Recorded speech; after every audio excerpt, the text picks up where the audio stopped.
नमस्कार दोस्तों, मेरा नाम है विष्णु और आप देख रहे हैं द विनर। द विनर में आज हम लोग डिस्कस करेंगे वर्ल्ड ग्लोबल हंगर इंडेक्स के बारे में।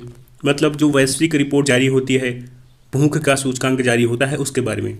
इसे जारी कौन करता है, इसकी स्थापना कब हुई थी और इसमें भारत की रैंकिंग क्या है, ये सब जानेंगे। ठीक है, तो चलिए शुरू करते हैं।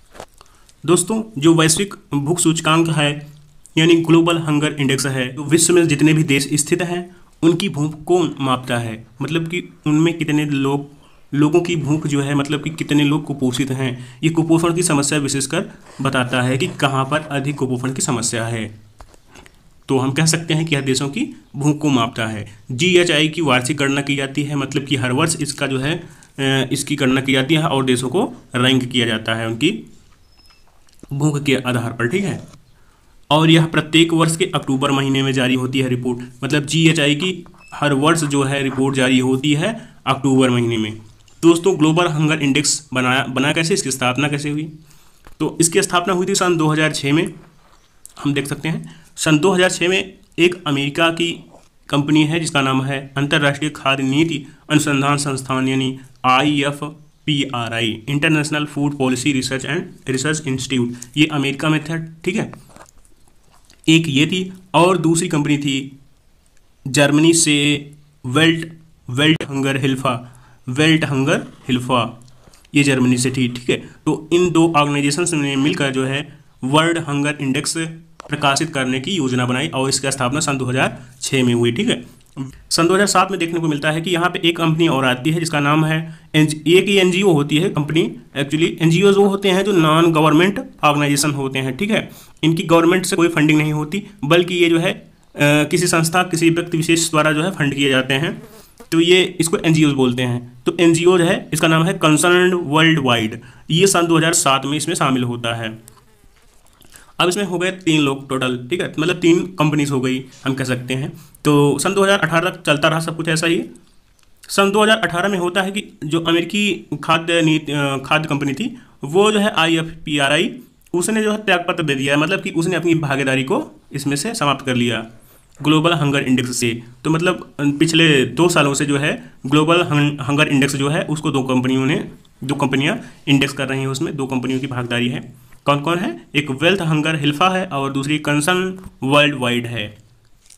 तो ध्यान रखिएगा। ठीक है, इसमें दो जो है 2 ऑर्गेनाइजेशंस मिलके पब्लिश कर रहे हैं इस समय जो वर्ल्ड हंगर इंडेक्स है। तो दोस्तों देखते हैं आगे क्या है इसमें। 2019 में ग्लोबल हंगर इंडेक्स रिपोर्ट में भूख के कई पहलुओं के आधार पर एक संख्यात्मक स्कोर बताकर राष्ट्रीय, क्षेत्रीय और वैश्विक भूख का एक बहुआयामी उपाय प्रस्तुत किया गया है। मतलब कि 2019 में जो रिपोर्ट जारी हुई है उसमें भूख के कई पहलुओं को दर्शाया गया है और उन्हें जो है मार्क किया गया है, एक संख्यात्मक रूप में मार्क करके जो है एक एरिया वाइज जो है, क्षेत्र वाइज जो है बताया गया है कि इस देश में इस क्षेत्र में अधिक भूखमरी है, इस देश में अधिक कुपोषण इस क्षेत्र में है। मतलब कंट्रीज के साथ जो है क्षेत्रों को भी डिस्क्राइब किया गया है। सन 2000 से चली आ रही गिरावट के कारण दोस्तों वैश्विक स्तर पर देखें तो सन 2000 से चली आ रही गिरावट के बाद 2019 में रिपोर्ट में जो है इस जो मतलब कि इसमें सन 2000 से हम देख रहे थे कि जो कुपोषण की समस्या उसमें कमी आ रही थी, लेकिन सन 2019 की रिपोर्ट जो आती है तो हमें देखने को मिलता है कि जो स्थिति है वह मध्यम और गंभीर के बीच में दिखाई दे रही है। मतलब कि बहुत सारे देश अच्छा परफॉर्म कर रहे हैं और कुछ देशों की हालत बहुत ज़्यादा ख़राब हो गई। मतलब कि स्थिति तो ठीक हुई लेकिन उनमें जो है कोई सुधार नहीं है उनकी रैंकिंग में, और कुछ देशों की स्थिति और भी बदतर हो गई है। और नेक्स्ट देखते हैं तो भारत का इसमें कितना स्थान रहा। भारत का स्थान रहा 102वां स्थान। भारत को इस जो है 117 देशों की रैंकिंग में 2019 में जो है टोटल 117 देशों के साथ रैंक किया गया था। GHI को केवल उन्हीं देशों को रैंक करता है जिसका डाटा GHI के पास एक्सेसिबल होता है। तो 117 देशों में जो है कुल भारत को 102वां स्थान प्राप्त हुआ 2019 अक्टूबर महीने में GHI की रिपोर्ट में। और इसको नंबर मिले हैं, भारत को नंबर जो दिया गया है, मार्किंग की गई है वो 30.3 है। ठीक है, मतलब कि 30 अंकों के साथ भारत जो है 102वें स्थान पर रहा 2019 के हंगर इंडेक्स में। जो कि पड़ोसी देशों के साथ, जैसे इसके पड़ोसी देशों में पाकिस्तान, नेपाल और बांग्लादेश से नीचे है। मतलब कि पाकिस्तान, बांग्लादेश व नेपाल की हालत भारत से अच्छी है ग्लोबल हंगर इंडेक्स में। ये गंभीर विषय है भारत के लिए, ठीक है, क्योंकि भारत की स्थिति सही नहीं है जीएचआई रिपोर्ट के मुताबिक इसके पड़ोसी देशों की तुलना में। तो और नेक्स्ट देखते हैं, क्षेत्रीय रूप से दक्षिण एशिया, जो मतलब कि जो एरिया वाइज रिव्यू किया गया था, तो उसमें सबसे ज़्यादा जो है कुपोषित भाग पाया गया है वह दक्षिण एशिया विश्व का सबसे कुपोषित भाग है। साउथ एशिया, साउथ एशिया में ध्यान दीजिएगा, हमारा कंट्री देश भी है, ठीक है, हमारा भारत देश भी है साउथ एशिया में। और दूसरा स्थान मिला है अफ्रीका का सहारा रेगिस्तान वाला क्षेत्र, मतलब कि अफ्रीका का जो सहारा रेगिस्तान वाला क्षेत्र है उसको दूसरे स्थान पर, और एशिया के साउथ एशिया को पहले स्थान पर रखा गया है। औसत औसत औसत सूचकांक, औसत देखा जाए तो सबसे ज़्यादा साउथ एशिया में, उसके बाद आता है नंबर अफ्रीका का सहारा वाला क्षेत्र, ठीक है।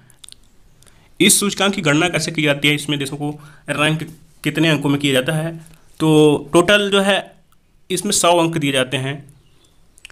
जो ये संस्था है ये वर्ल्ड में स्थित सभी देशों को 100 अंक टोटल मतलब हैं, ठीक है। तो 100 अंकों में से ये प्रत्येक कंट्री को स्टडी के मुताबिक जो है उनको अंक देती है और उन्हें स्कोर भी प्रदान करती है। तो जो ये अंक दिया जाता है इसी के आधार पर उनको जो है उनको क्रम मिलता है, मतलब उनका जो है इंडेक्स में स्थान निर्धारित होता है इसी अंक के आधार पे। तो भारत का स्थान तो 102वां रहा 2019 में, ठीक है। कितना मिला था इसको स्कोर, इसमें स्कोर मिला था 30.33 30.3 मिला था स्कोर भारत को। और जो सबसे अच्छे देश हैं, मतलब जिनमें कोई भूख का सूचकांक 0 रहेगा, वे सबसे अच्छे देश माने जाएंगे, मतलब वहाँ पे कुपोषण की जो समस्या है सर्वाधिक कम होगी। और जो 100 अंक या उससे अधिक पा रहे हैं, 100 अंक से अधिक नहीं दिया जाता, मैक्सिमम इसमें 100 अंक का ही प्रावधान है। तो जो 100वां अंक पाता है देश, वह सबसे कुपोषित देश माना जाएगा। मतलब कि जितने ज़्यादा अधिक अंक मिलेंगे आपकी कंट्रीज़ को, उतने ज़्यादा जो है समस्या गंभीर है आपके देश में, ठीक है, उतने ही आपको इंडेक्स में निचला स्थान प्राप्त होगा। तो आइए देखते हैं जो स्कोरिंग की गई है, कहाँ कितने अंक पे क्या माना जाता है, ये सब देखेंगे। तो यदि दोस्तों यदि आपकी कंट्रीज़ को 0 से 10 के बीच में जो है क्रमांक किया जाता है, नंबरिंग की जाती है, तो आपके देश में निम्न कुपोषण है, ठीक है, कुपोषण समस्या निम्न है। यदि 10 से 19 के बीच में रेटिंग मिलती है, 10 से 19 के बीच में मतलब 10 से 20 के बीच में रेटिंग मिलती है तो स्थिति माध्यम है, और 20 से 34 के बीच में गंभीर स्थिति में चला जाएगा देश। और यदि 35 से 50 के बीच में है रेटिंग मार्किंग, तो आपको जो है आपका देश खतरनाक स्थिति से गुजर रहा है। और यदि 50 से अधिक है आपके मार्क्स जो है आपके देश के मार्क, तो आपके लिए जो है निम्न घटकों में जोड़ा जाता है। मतलब जीएचआई यहाँ तो जो कुपोषण की समस्या है वो सर्वाधिक है ही, सबसे ज़्यादा है ही, खतरनाक स्थिति में है। लेकिन इसको भी कई तरीके से देखा जाता है, 4 तरीके हैं इसके। जीएचआई इसको 4 तरीकों से देखता है। पहला अल्प कुपोषण, मतलब गंभीर स्थिति में भी अल्प पोषण, जो एक गंभीर स्थिति है वह अल्प पोषण से आ रही है, पहली समस्या ये मानता है जीएचआई। और दूसरी मानता है चाइल्ड वेस्टिंग, कद के हिसाब से वजन कम होना, ये है चाइल्ड वेस्टिंग, ठीक है। और तीसरा मानता है कि स्टंटिंग, उम्र के हिसाब से कद कम होना, उम्र तो बढ़ रही है लेकिन कद छोटा है, मतलब एक औसत से छोटा है, तो इसको स्टंटिंग बोलते हैं। तो यह भी कुपोषण की समस्या हो सकता है, कुपोषण से यह भी समस्या उत्पन्न हो सकती है। और चौथे नंबर पर ये देखा जाता है कि 5 वर्ष से कम आयु के बच्चों की क्या मृत्यु दर है। 5 वर्ष से अधिक बच्चों की मृत्यु दर है तो जाहिर सी बात है कि वहाँ कुपोषण की समस्या अत्यधिक है, बच्चों और माँ को जो है पोषण नहीं मिल पा रहा है, इसलिए बच्चों की मृत्यु दर अधिक है। 2019 जीएचआई के लिए उपयोग किए जाने वाले डेटा अमूमन जो है 2014 से 2018 की अवधि के हैं, ठीक है। जो ये 2019 में रिपोर्ट पब्लिश की गई है, ये हर ईयर तो पब्लिश की जाती है, लेकिन इसमें जो है पीछे के डाटा यूज किए जाते हैं, उनमें तो जो कंट्रीज जो है अच्छा परफॉर्म करते हैं उनको जो है ऊपर इंडेक्स किया जाता है, जो खराब जो है परफॉर्मेंस है जिन देशों की जहाँ पे कुपोषण समस्या ज़्यादा होती है उनको इंडेक्स में कम अंक देकर उनको डिक्रीज़ किया जाता है। तो इसमें जो है पिछले 4 सालों का डाटा यूज होता है। जो 2019 में रिपोर्ट आई है उसमें 2014 से लेकर 2018 के बीच का डाटा यूज हुआ है।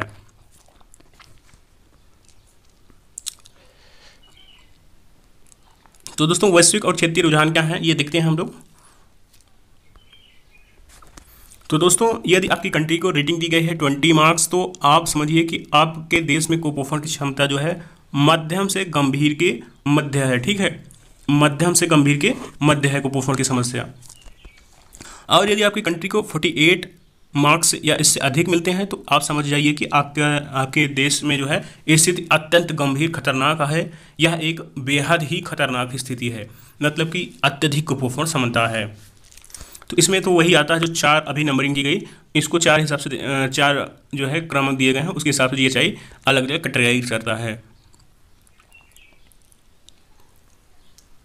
दोस्तों अब देखते हैं जो है भारत की जो स्थिति है वह कैसी है। एशिया में बच्चे उच्चतम स्तर पर स्टंटिंग और वेस्टिंग से ग्रस्त हैं। स्टंटिंग का मतलब हो गया उनकी आयु के साथ उनका जो है हाइट जो है नहीं बढ़ रही है। तो ये समस्या एशिया में सर्वाधिक देखी गई है। और दूसरी समस्या ये है कि जो वेस्टिंग है, मतलब कि उनकी आयु तो बढ़ रही है लेकिन आयु के हिसाब से उनका वजन कम है। तो ये 2 समस्याएं एशिया में सर्वाधिक देखी जा रही हैं। ठीक है, जिसके हिसाब से साउथ एशिया को जो है बेहद ही गंभीर स्थिति, मतलब 29 पॉइंट समथिंग रैंक मिला है इसमें। ठीक है, और साउथ एशिया में भारत की स्थिति बेहद दयनीय है। जैसा मैं पहले ही बता चुका हूँ, 30.3 अंकों के साथ भारत को 102वां स्थान मिला है इस इंडेक्स में। इस जो है 2019 की जो जीएचआई पब्लिश हुई है उसके साथ जो सहारा का दक्षिण अफ्रीका है वह जो है दूसरे नंबर पे आता है। पहले नंबर पे जो है साउथ एशिया आता है 29 पॉइंट समथिंग मार्क्स के साथ। और जो दूसरा है इसको हम एरिया वाइज देख रहे हैं, कंट्री वाइज नहीं देख रहे हैं। तो एरिया वाइज दूसरा जो आ रहा है वो आ रहा है साउथ अफ्रीका का सहारा क्षेत्र। ठीक है, सहारा मुस्तरला क्षेत्र, तो ये दूसरे नंबर पे आ रहा है। ठीक है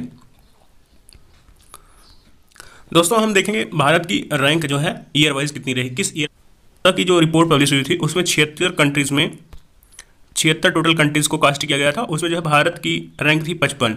76 देशों में 55वीं रैंक थी भारत की, मतलब कुछ ज़्यादा ठीक ही थी अब की अपेक्षा। तो 76 देशों में 55वीं रैंक थी 2014 में। उसके बाद हम देखते हैं 2017 में जो है 2015 में एक्चुअली 2015 में 117 देशों में 80 स्थान पे पाया जाता है भारत, 80 रैंकिंग मिलती है। ठीक है, और 2016 में जो है 118 देशों की तुलना में भारत को मिलती है रैंकिंग 97। और 2017 में 119 देशों की लिस्ट में भारत को स्थान मिला है 100वां स्थान। 2018 में जो है 119 देशों की तुलना में भारत को मिला है स्थान 103। और 2019 में इस वर्ष, पिछले वर्ष यानी 117 वर्षों की लिस्ट में जो है भारत को मिला है स्थान 102वां स्थान। तो ये बेहद ही सही नहीं है बिल्कुल भी। तो हम कह सकते हैं भारत की स्थिति भी दयनीय है जीएचआई रिपोर्ट के अनुसार। तो एक बार रिव्यू लेते हैं। तो हमने पढ़ा कि आज जो जीएचआई है उसका जो इम्प्लीमेंटेशन हुआ था वो सन 2006 में हुआ था। उसके पश्चात जो है 2007 में इसमें 2 कंपनियां हो जाती हैं। 2007 में इसमें 2 जो है ऑर्गेनाइजेशन वर्क करते हैं, एक ऑर्गेनाइजेशन छोड़ देता है। और 2019 की रिपोर्ट में जो भारत को रैंक मिली है वो 30.3 मार्क्स के साथ 102वीं रैंक मिली है 2019 की अक्टूबर रिपोर्ट में। ठीक है, यह रिपोर्ट अक्टूबर में ही पब्लिश होती है। तो धन्यवाद, देखते रहिए, पढ़ते रहिए, मुस्कुराते रहिए।